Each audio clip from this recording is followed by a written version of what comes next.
Hurricane Dorian, Bahamas battered by monster storm. Dorian, the second strongest Atlantic hurricane on record, hits the Bahamas.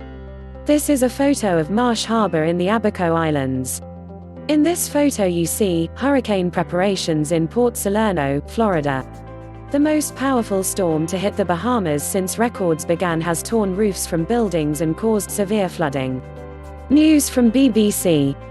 All clips may not represent the story.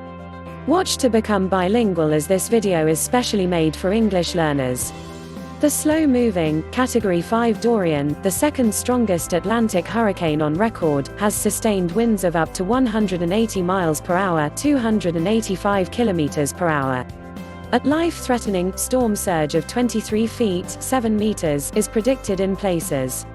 The hurricane is moving slowly westwards and may hit areas of the eastern U.S. seaboard. The U.S. states of Florida, Georgia, North and South Carolina have all declared states of emergency. There is no official word from the Bahamas yet on casualties. What's the latest from the Bahamas? The National Hurricane Center said that at 3 o'clock Greenwich Mean Time, Dorian was located on the eastern edge of Grand Bahama, having made landfall earlier on the Abaco Islands, which are just to the east. Both chains are in the north of the Bahamas archipelago. Grand Bahama, with a population of about 50,000, is only 100 kilometers (60 miles) east of West Palm Beach in Florida. Dorian is slow-moving, traveling west at only 9 kilometers per hour, 6 miles per hour. There was little information overnight from the affected Bahamas Islands amid power cuts and limited internet access. However, video and tweets posted by Latrey Raming, a former aide to ex-PM Perry Christie, showed severe damage on the Abaco Islands, home to about 17,000 people. Cars have been flipped over, roofs torn off, and water at the coast is shown to have reached roof level at some points. "We have lost the economy of Abaco. Praying for safety and lives," Mr. Raming tweeted. One video as the storm hit carried a desperate plea for help. High winds and torrential rainfall have also struck Grand Bahama. The Tribune website reports that Grand Bahama International Airport is said to be underwater.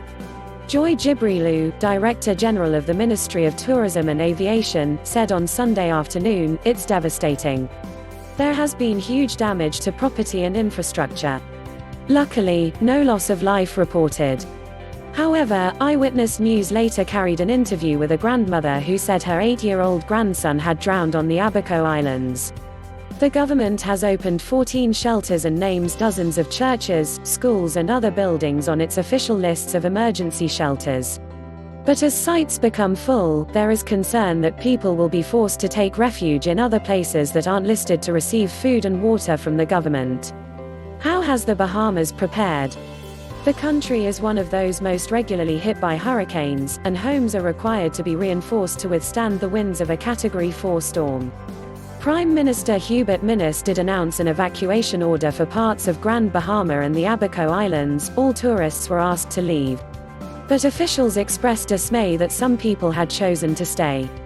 Mr. Minnis said, "I can only say to them, that I hope this is not the last time they will hear my voice, and may God be with them."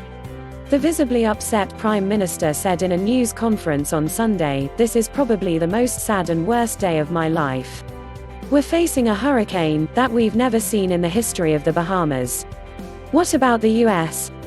Although Dorian is currently heading westwards, it is forecast to make a gradual turn northwest, taking it along the eastern US seaboard, making its landfall point, if any, uncertain. President Donald Trump cancelled a planned trip to Poland last week and has met emergency management officials. He told reporters on Sunday that the storm looks monstrous, and the U.S. East Coast would be ultimately impacted, and some of it very, very severely. Dorian has grown larger in size, with hurricane force winds extending up to 45 miles (75 kilometers) from the storm's center. President Trump has issued a federal state of emergency for Florida, and the state's governor, Ron DeSantis, has activated 2,000 National Guard troops, with another 2,000 on standby. Mr. DeSantis warned people not to be complacent following the change in the storm's predicted path. "This storm at this magnitude could really cause massive destruction," he said. Popular attractions, including Disney World in Orlando, have said they are closely monitoring the storm. Miami has ordered the removal of electric rental scooters from the streets to avoid them becoming projectiles. South Carolina on Sunday issued a mandatory evacuation of the entire coast, effective of noon on Monday and affecting 830,000 people. Georgia then followed suit. How destructive are Category 5 hurricanes? With sustained wind speeds of at least 157 miles per hour, they are relatively rare, although 4 other storms reached this level in the last 3 years. 1. Michael made landfall in Florida last year, causing 59 deaths and about $25 billion £20 billion in damage. It was the strongest storm to make landfall in the U.S. in 26 years and only the 4th hurricane of this category to have hit the country. 2. Maria, in 2017, devastated the island of Dominica, where it was responsible for 31 deaths, before causing widespread destruction in Puerto Rico as a Category 4 hurricane. A study said nearly 3,000 people had died there as a result.